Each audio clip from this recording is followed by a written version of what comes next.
एक मुलाकात ऐसी शख्सियतों के साथ जिन्होंने दिया है अपने जीवन को एक नया मुकाम।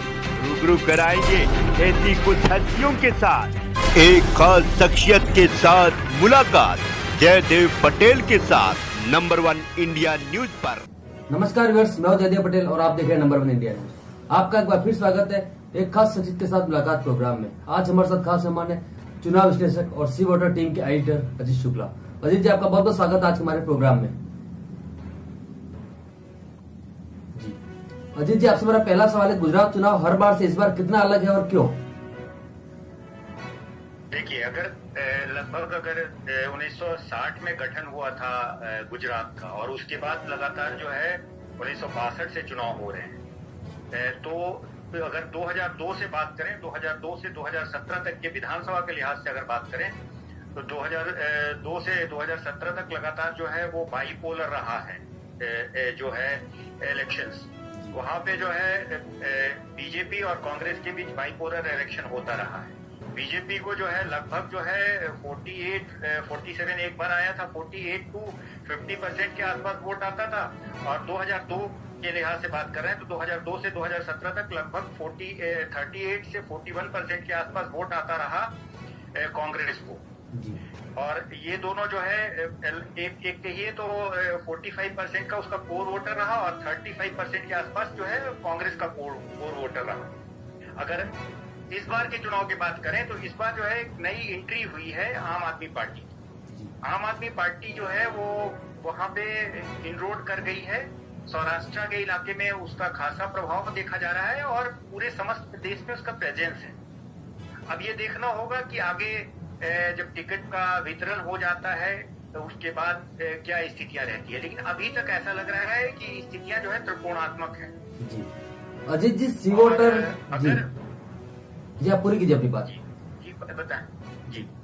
अब ये देखना ये होगा कि टिकट डिस्ट्रीब्यूशन में अगर दोनों पॉलिटिकल पार्टी में कांग्रेस या भारतीय जनता पार्टी के बीच में अगर कोई वो होता है, बगावत की स्थिति होती है या टिकट से नाराजगी होती है मजबूत उम्मीदवारों की, दावेदारों की, वैसी स्थिति में कहीं ना कहीं आम आदमी पार्टी को ज्यादा फायदा होगा।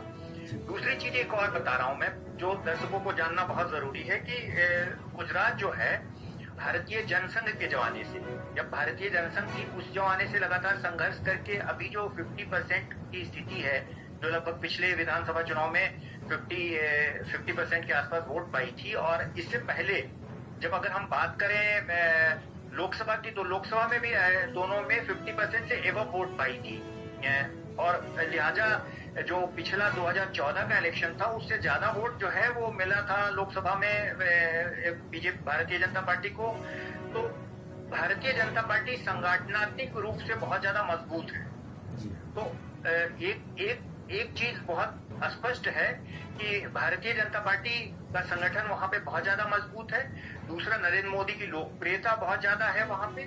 अब देखना ये होगा कि किस तरह से टिकट का वितरण होता है और आम आदमी पार्टी कैसे अपने उम्मीदवारों का चयन करती है। अभी हालांकि उसने 100 से अधिक लोगों का चयन कर लिया है और इसके अलावा कांग्रेस ने भी लगभग जो है 43 सीट्स के उसके आए हैं।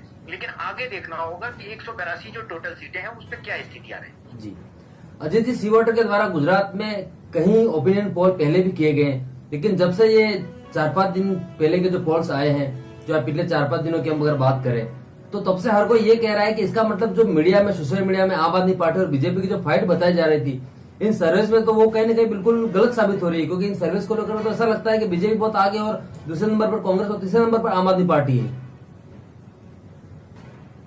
नहीं, देखिए, एक चीज मैं बहुत स्पष्ट रूप से ये बताना चाहूंगा कि जो सबसे बड़ा चीज ये होता है कि पहले तो आम जनता क्या बोलती है, ठीक है, और ये हम लोग डेटा जो डेटा है उसके हिसाब से बता रहे हैं। सोशल मीडिया पे क्या चल रहा है वो हमारा बहुत ज्यादा वो नहीं रहता। आम जनता क्या बोल रही है, जो ग्राउंड पे क्या आम जनता बोल रही है, उससे हम लोगों का ज्यादा सरोकार रहता है। तो वो जो आम जनता ग्राउंड पे बोल रही है वो बोल रही है। सोशल मीडिया में तो कई बार ऐसा भी होता है कि परसेप्शन मैकेनिज्म आजकल हर पॉलिटिकल पार्टी जो है वो बूथ मैनेजमेंट कर रही है, परसेप्शन मैनेजमेंट कर रही है। तो वो तरह तरह के अपने नए नए ईजाद करती है तरीकों को और लागू करती है। तो वो चीजें अगर हम ग्राउंड पे सर्वे कर रहे हैं और इससे कोई तुलना नहीं हो सकती। उनका होगा ऐसा सोशल मीडिया पे आ रहा होगा, लेकिन हम लोगों के जो अभी तक के डेटा है उसके हिसाब से जो है अभी जो है स्थितियां ये है कि त्रिकोणात्मक स्थितियां बन रही हैं और ज्यादा स्पष्ट। लेकिन अगर निश्चित तौर पे अगर मुझे कहना तो मैं ये निश्चित तौर पे एक चीज जरूर स्पष्ट रूप से अभी तक के सर्वे से कह सकता हूँ कि भारतीय जनता पार्टी 2017 में लगभग 99 सीट पाई थी और उसे जो है लगभग 50% वोट मिला था। तो वोट शेयर क्या रहेगा, क्या फ्लक्चुएशन होगा, एक अलग चीज है, क्योंकि तीसरी पॉलिटिकल पार्टी जो है इनरोड कर रही है। लेकिन एक चीज निश्चित तौर पे कह सकते हैं कि 99 से सीटें बढ़ेंगी भारतीय जनता पार्टी। दूसरी चीज है कि अगर इतर सर्वे से इतर अगर बातचीत करें तो सबसे बड़ी चीज ये है कि अगर कांग्रेस जो है वो 77 सीट जीती थी और उन्होंने समझौता किया था बीटीपी से, भारतीय ट्राइबल पार्टी से, और 2 सीटें वो जीती थी और एक जो इंडिपेंडेंट उम्मीदवार था जिग्नेश मोहानी उसको सपोर्ट किया था, तो लगभग 81 सीटें जीती थी। तो अब वैसी स्थिति में इनकी कांग्रेस की जो देख रहे स्थिति उसमें कांग्रेस के घटने की संभावनाएं ज्यादा है, क्योंकि देखिए 17 विधायक जो है लगभग कांग्रेस के विधायक जो है वो अभी तक शामिल हो चुके हैं भारतीय जनता पार्टी। ये तो अलग की बात होगी कि भाई वो कितना उनका प्रभाव रहेगा या क्या, वो तो चुनाव आने के बाद ही पता चलेगा। लेकिन अभी तक ये जो स्थिति ग्राउंड पे भी बहुत ज्यादा उत्साह दिख नहीं रहा है कांग्रेस के कार्यकर्ताओं में। तो इस चीज से ये अंदाजा लगाया जा सकता है बहुत साफ साफ कि कांग्रेस पहले की स्थिति से उसकी संभावनाएं कम हो। जी अजय जी, आपने गुजरात का जो लेटेस्ट सर्वे किया है उसमें बीजेपी के 131 से 139 सीटें, कांग्रेस की 31 से 39 सीटें, आम आदमी पार्टी की 07 से लगभग 15 सीटें और अदर की 0 से 2 सीटें। इस बार जो बीजेपी की सीटें जो बढ़ रही है इसकी वजह क्या है? क्या आम आदमी पार्टी वाकई में वोट काट रही है, त्रिकोणीय मुकाबला हो रहा है इसलिए बीजेपी को फायदा हो रहा है, या फिर कोई और वजह है? नहीं, ग्राउंड पे देखिए सबसे बड़ी चीज ये है कि जो कोर वोटर्स हैं, जो भारतीय जनता पार्टी के जो कोर वोटर्स हैं, वो कोर मैंने आपको पहले भी बताया कि लगभग जो है 50% के आसपास पिछली बार आया था और 2 लोकसभा चुनाव में 50% से एवं वोट लाई है भारतीय जनता पार्टी। भारतीय जनता पार्टी संगठनात्मक रूप से बहुत ज्यादा मजबूत स्थिति में है और वो कोई एक दिन की घटना नहीं है कि भारतीय जनता पार्टी जो है वो बीजीएस के जमाने से, भारतीय जनसंघ के जमाने से बहुत सारे या कांशीराम राणा हो या शंकर सिंह वाघेला हो या केशुभाई पटेल हो या नरेंद्र मोदी हो और फिर बहुत सारे अनसंग लीडर्स जो है वो उसके योगदान किया है। उन्होंने सभी जातियों में, सभी धर्मों में जो है अपना इनरोड किया है। आदिवासियों के बीच में उन्होंने बहुत सारा कार्य किया है, ओबीसी के बीच में बहुत सारा कार्य किया है, दलितों के बीच में बहुत सारा कार्य किया है। इसकी वजह से वो हर वर्गों में जो है उनका एक अपना एक स्थान है और हर वर्गों से, हर जगह से cross the caste, cross the class जो है भारतीय जनता पार्टी के वोटर्स हैं। तो वहां पे वोट शेयर के लिहाज से और संगठन के लिहाज से, दोनों लिहाज से भारतीय जनता पार्टी बहुत ज्यादा मजबूत स्थिति में है। इसकी वजह से एक तो लेकिन जब अगर हम चुनाव की बात करते हैं, अगर हम चुनाव के लिहाज से बात करते हैं तो उस पे ऐसा कुछ नहीं होता। लोकतंत्र में तो एंटी इनकम्बेंसी होता ही है। अगर आप कितना भी काम करेंगे तो एक संतुष्टि का लेवल घट जाता है। जैसे अगर आप सड़कें बना दिए तो उससे बेहतर सड़कें बननी चाहिए। अगर आपने पानी की व्यवस्था अच्छी की तो उससे बेहतर चाहिए उन्हें पानी की व्यवस्था। तो हमेशा जो है एक्सपेक्टेशन बढ़ती जाती है आम जनता की। तो एक्सपेक्टेशन है, एंटी इनकम्बेंसी है। मैं ऐसा कोई डिनाई नहीं कर रहा हूँ कि एंटी इनकम्बेंसी नहीं है। और पिछले अगर इलेक्शन की बात करें तो पिछले 2017 के इलेक्शन में लगभग 5 लाख वोटर्स ऐसे थे, 5 लाख मतदाता ऐसे थे जिन्होंने नोटा दबाया था, जो कि भाजपा और कांग्रेस दोनों के उम्मीदवारों से नाखुश रहे होंगे, तब तो उन्होंने नोट न दबाया होगा। तो उसलिए वहां पे कहीं ना कहीं कोई दूसरी अगर नई पार्टी आएगी तो वो इनरोड करेगी, उसको मौका मिलेगा। अब ये देखना होगा बहुत गौर से कि अब यहाँ से कहाँ चढ़ती है।